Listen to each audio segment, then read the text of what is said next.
Je me nomme Joanne Clos, je suis professeure, comme Nathalie le disait, en didactique du français, professeure sur l'Université du Québec à Rimouski, mais au campus de Lévis. J'ai réalisé ma thèse doctorale sous la direction de Nathalie Lasselle, ici présentée de Jean-François Boutin. Et aujourd'hui, je vous présente en fait les résultats de cette thèse qui sera soutenue le 15 juin. Alors, durant les 20 dernières années, l'accès rapide et facile au savoir par Internet a entraîné une évolution irréversible des activités de littératie informationnelle. Dès le primaire, les lecteurs internautes développent des compétences en littératie informationnelle qui lui permettent, entre autres choses, de comprendre l'information qui est disponible en ligne. Il apprend à s'approprier un discours informatif qui est non linéaire, qui est multimodal fondamentalement, ce tout en adoptant une posture critique.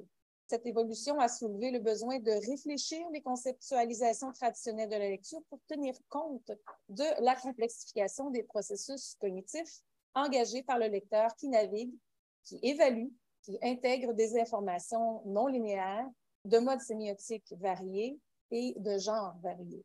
Donc, à cet effet, la présente communication propose de discuter du renouvellement du concept de lecteur. Donc, le lecteur internaute a accès à d'innombrables informations. L'un des problèmes que l'on rencontre lorsqu'on navigue sur Internet pour s'informer, c'est justement de faire le tri dans ces informations, dans ce nombre pratiquement incalculable d'informations disponibles en ligne. On parle de genres variés pour la raison suivante, c'est-à-dire qu'on peut consulter à la fois des wikis, des sites de vulgarisation scientifique, des chaînes de vulgarisation scientifique, des blogs de vulgarisation scientifique, des dictionnaires en ligne, des consignes de travail universitaire, comme ce fut le cas notamment des participants à cette étude. Le moteur de recherche devient aussi une source d'information qu'on a pu constater que certains élèves s'informaient à même le moteur de recherche sans même cliquer sur les hyperliens pour accéder au site qui fournissait les informations. Ça demande du lecteur internaute qu'il s'approprie un discours qui est informatif non linéaire, fondamentalement multimodal à partir de documents multiples, et ce, tout en adoptant une posture critique. Lorsqu'on étudie la littératie informationnelle, on a aussi le besoin de s'intéresser aux compétences d'un point de vue, les compétences de l'élève, donc celles qui lui permettent un accès à l'information, on parle ici de navigation, effectuer un choix de l'information, l'évaluer, comprendre les informations, intégrer le discours qui est proposé par les auteurs, et effectuer un contrôle de ces apprentissages par l'autorégulation, notamment de la démarche d'apprentissage. On doit également s'intéresser comme chercheur à l'information qui est consultée, son genre, ses modalités sémiotiques, le contenu. Ça nous amène en fait à piger, à pouvoir en fait s'inspirer, prendre des appuis sur les théorisations de plusieurs disciplines. On s'intéresse notamment aux travaux qui ont été conduits en sciences d'éducation, en sciences de la psychologie cognitive, en éducation média, en bibliothéconomie, en sémiotique, parce que tous ces domaines se sont intéressés à la littératie informationnelle, mais par la lunette de leur discipline.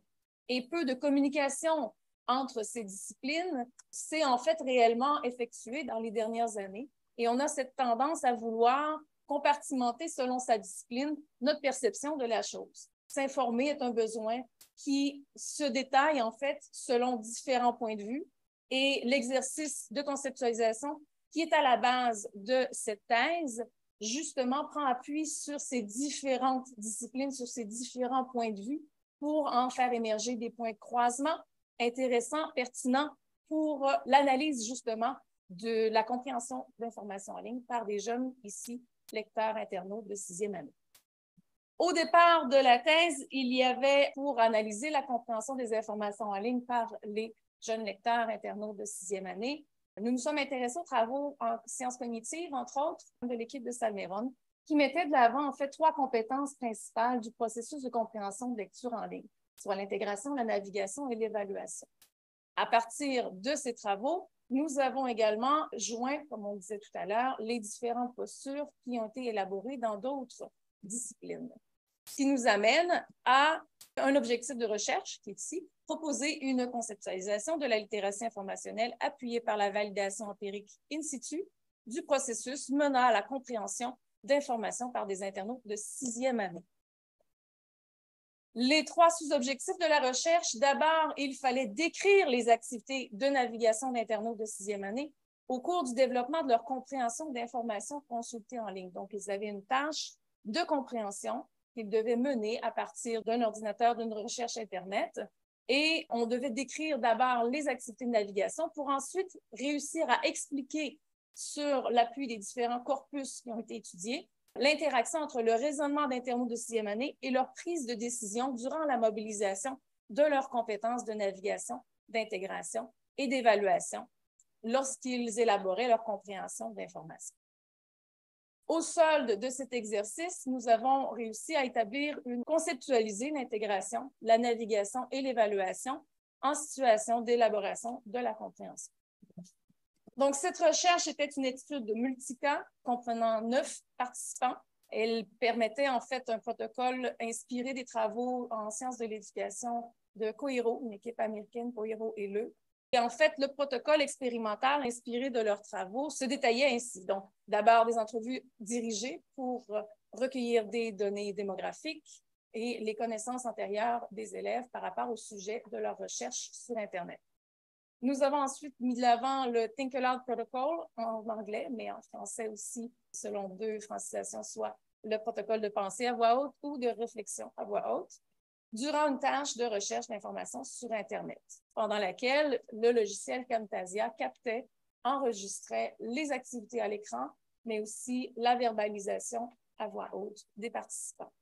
Suite à cette étape, les élèves ont été rencontrés lors d'entretiens rétrospectifs qui nous ont permis de retourner sur l'enregistrement de leur navigation pour approfondir leurs réflexions, poser des questions et venir détailler le processus qu'ils ont engagé. Le tout s'est fait durant 2 rencontres pour chaque participant, avec un intervalle d'1 semaine entre les 2, ce qui nous permettait d'éviter un effet de maturation chez l'élève ou encore un développement trop grand de sa connaissance par rapport au sujet qui avait été développé. Donc, la première rencontre abordait le sujet du neurone. Il était demandé à l'élève d'en apprendre le plus possible sur le neurone. La seconde, la synapse. Ce choix est important. Pourquoi? Le neurone était un sujet qui n'était pas abordé en classe par les enseignants. Donc, offrait un potentiel très intéressant d'apprentissage pour l'élève, de développement de connaissances. La synapse, pourquoi?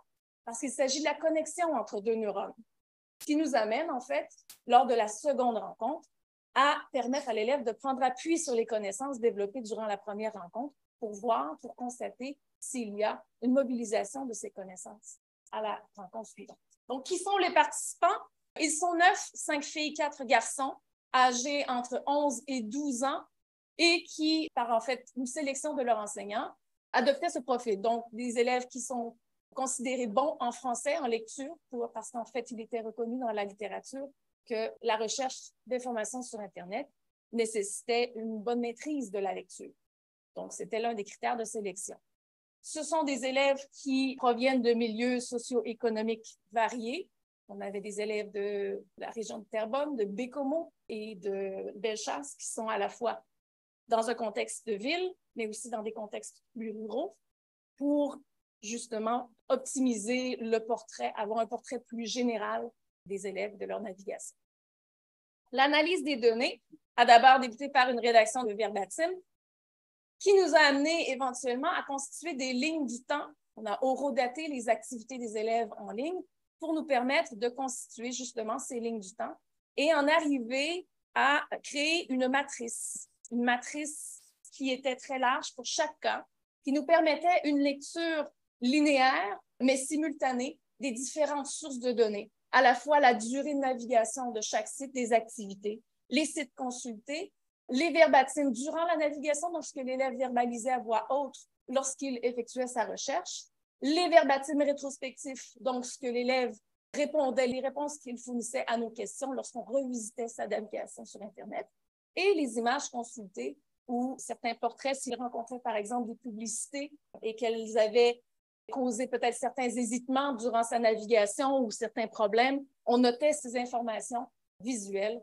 également dans la matrice. Donc, l'analyse de toutes ces données s'est faite de manière linéaire et simultanée pour réussir à s'approprier les différentes couches de données à la fois. Nous avons utilisé évidemment une grille de codage NVivo pour faire émerger une catégorisation qui nous a permis d'effectuer l'analyse de données. Quelques résultats On a constaté en fait que les élèves ont consulté un corpus documentaire qui était fondamentalement multimodal.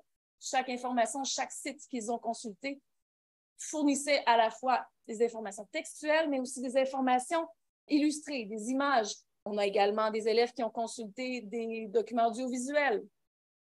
Donc, fondamentalement multimodal, mais le mais est important ici parce qu'en fait, les élèves ont consulté ces informations multimodales en se dirigeant principalement vers le texte et en y effectuant une lecture très linéaire. Donc, on débutait, il y avait cet aspect plus sécurisant autour de la lecture du texte et de la cueillette d'informations textuelles qui rassurait l'élève, qu'il utilisait en fait ces informations pour ensuite venir confirmer sa compréhension d'une image, d'un schéma. Ici, on peut voir quelques exemples, en fait, de documents multimodaux qui ont été utilisés par les élèves, qui ont été consultés par les élèves, donc à la fois au niveau du moteur de recherche, où une participante sur 9 a débuté sa recherche par justement une recherche d'images dans Google Images, alors que les autres ont tous débuté par soit Wikipédia, où on commençait par la lecture de la première majuscule et on a poursuivi jusqu'à ce que notre attention ne soit plus sur le wiki, qui présentait un niveau linguistique très élevé, très difficile, des mots que les élèves avaient de la difficulté à décoder. Des documents audiovisuels comme une chaîne YouTube ici, c'est pas sorcier. On a également des informations qui surgissaient à l'écran, qui avaient un comportement particulier. Ça, on va y revenir tout à l'heure en parlant de la publicité, qui venait justement jouer au niveau de l'attention. Donc, des documents visuels et textuels qui étaient hypertextualisés à l'intérieur du texte consulté et des schématisations plus traditionnelles. La publicité, elle est importante ici parce qu'en fait, l'une des données originales de cette recherche, c'est de permettre de voir que l'élève de 6e année est en mesure, a une capacité d'inhibition suffisante pour mettre de côté ce qu'il perçoit être une publicité. Et le mot perception est important ici parce qu'en fait, ce qu'on comprend des données recueillies, c'est que le comportement de l'information qui surgit à l'écran est associé par l'expérience de l'élève à une publicité. Donc, s'il y a quelque chose qui émerge de l'écran, qui vient bouger en bordure de l'écran, elle est associée à une publicité. Et quel problème est-ce que ça cause? En fait, c'est que lorsque l'élève perçoit des informations qui ont ce comportement, il est arrivé en fait à 2 occasions que l'élève n'a pas consulté l'information pensant qu'il s'agissait d'une publicité. Donc, dans la seconde où il a perçu ce mouvement, il a tout de suite dirigé son attention ailleurs, pensant qu'il s'agissait d'une publicité. Mais en fait, à 2 occasions, l'élève avait devant lui une définition d'un mot qu'il peinait à décoder. Les publicités qui étaient en bordure droite de l'écran n'apportaient pas beaucoup d'attention. Les élèves ne les percevaient pas, disaient en fait ne pas les percevoir. Cependant, celles qui s'inséraient à même le texte et qui déplaçaient le texte qu'ils étaient en train de lire les dérangeaient et nécessitaient pour eux une plus grande gestion de l'attention. Quelques données plus générales. Ensuite, on va détailler ensemble 5 profils qui ont émergé, en fait, de cette recherche. D'abord, on constate que le nombre de sites visités par les participants variait grandement, notamment lors de la première et de la seconde navigation. Il y a ici les activités, les tâches que les élèves ont réalisées, soit celle de l'exploration du moteur de recherche, l'ajustement, la prise de notes et l'exploration de sites variés. Ce qui nous a amené, en fait, ces constats plus généraux, à établir justement des profils de lecteurs internautes sur Internet. Donc, les données à la fois des entretiens, de la matrice qu'on a vue tout à l'heure, l'analyse des verbatims, combinées à ces données plus générales, nous ont permis de faire sortir des saillances à partir desquelles on a développé justement des points communs et certains élèves, justement, se regroupaient dans ces profils.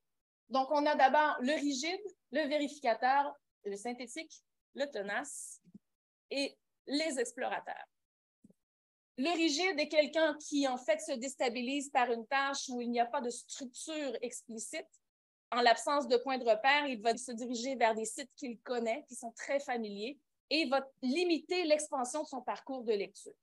Il va se replier vers des stratégies peu efficaces, mais qu'il sait maîtriser.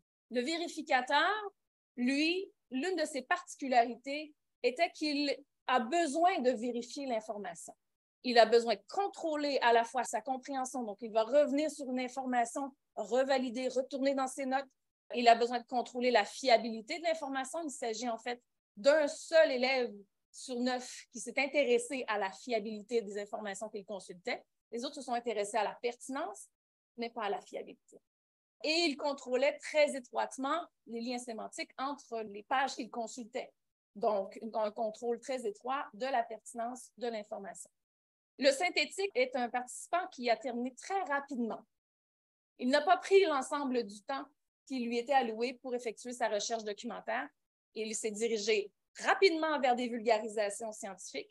Il s'est contenté d'une compréhension qui était beaucoup plus générale et également dirigé vers des sites qui lui étaient familiers, donc prévisibles. Il savait, avec un souci d'efficacité, que sur ces sites, il trouverait l'information qui lui convenait. On pense ici à C'est pas sorcier et Alloprof, qui sont des vulgarisations très générales. Le tenace, il va planifier ses déplacements au sein de sa recherche documentaire. Il ne recherchera pas des vulgarisations. Ce sont des profils qui se sont rapidement dirigés vers Wikipédia pour en lire chaque mot difficile à décoder. Ils se sont acharnés sur ces mots, sur ces définitions qui étaient même difficiles à prononcer pour eux. Donc, beaucoup d'acharnement tout au long de la recherche documentaire et une capacité d'attention qui était mise à mal à certains moments parce qu'en fait, la charge cognitive était beaucoup trop grande. Et les explorateurs sont en fait la dernière catégorisation, le dernier profil que je vous présente aujourd'hui. Il y a en fait 3 sous-catégories que nous avons définies autour des explorateurs, soit les nomades, l'expérimentateur et les errants.